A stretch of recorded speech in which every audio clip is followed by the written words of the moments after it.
పిల్లలకి స్నాక్స్ బాక్స్లో ఏం పెట్టాలా అని ఆలోచిస్తున్నారా? రోజు ఏం స్నాక్స్ పెట్టాలా అని వెతుక్కుంటున్నారా? అయితే ఇలా నాలాగా చేసి చూడండి. ఒక వారం రోజుల పాటు ఏ బెంగ ఏ దిగులు లేకుండా ఈజీగా చేసుకోవచ్చు అనమాట. ఒక్కసారి చేసామంటే వారం రోజుల పాటు స్నాక్స్కి ఆలోచించాల్సిన పనే లేదు. ఏంటబ్బా ఇది ఒకటే స్నాక్స్ గురించి చెప్తుంది అనుకుంటున్నారా? ఏం లేదండి, సింపుల్గా అయిపోయేదే. మన ఇంట్లో ఒక బియ్యం పిండి ఉంటే చాలు. ఎట్టాగో ఇంట్లో ఆయిల్ కారం ఉప్పులు అన్నీ ఉంటాయి కదా, అందుకని చెప్పేసి 1 కేజీన్నర బియ్యం పిండి తీసుకున్నాను నేనైతే. మా ఇంట్లో ఒక 10 రోజులు వస్తాయి ఇవి.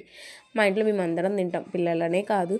అందుకోసమని 1 కేజీన్నర బియ్యం పిండి తీసుకొని అందులో కారం, ఉప్పు, వామ, జీలకర్ర, నువ్వులు వేసుకొని అందులో కొంచెం వేడిగా నీళ్లు కాగబెట్టుకొని పక్కకు పెట్టుకోవాలి. వేడి నీళ్ళతో మాత్రమే పిండిని కలపాలన్నమాట.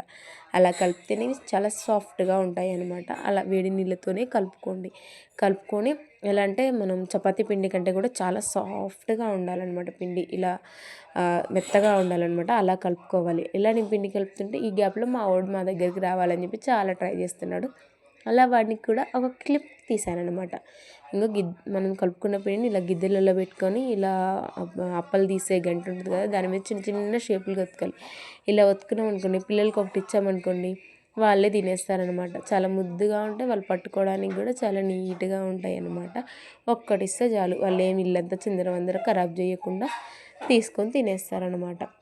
అందుకని చెప్పేసి ఒక్క కళాయిలో అయితే లేట్ అవుతుందని చెప్పేసి మేము 2 కళాయిలు పెట్టేసి రెండిట్లలో చేసాం. చూసారా ఎంత బాగా వచ్చాయో? ఇలా ఒకటి ఇచ్చారంటే పిల్లలకి చాలు, ఒక్కరోజు ఒక్కొక్కటి బాక్స్లో పెడితే చాలు. నేను తింటున్నాం కదా, కరకరా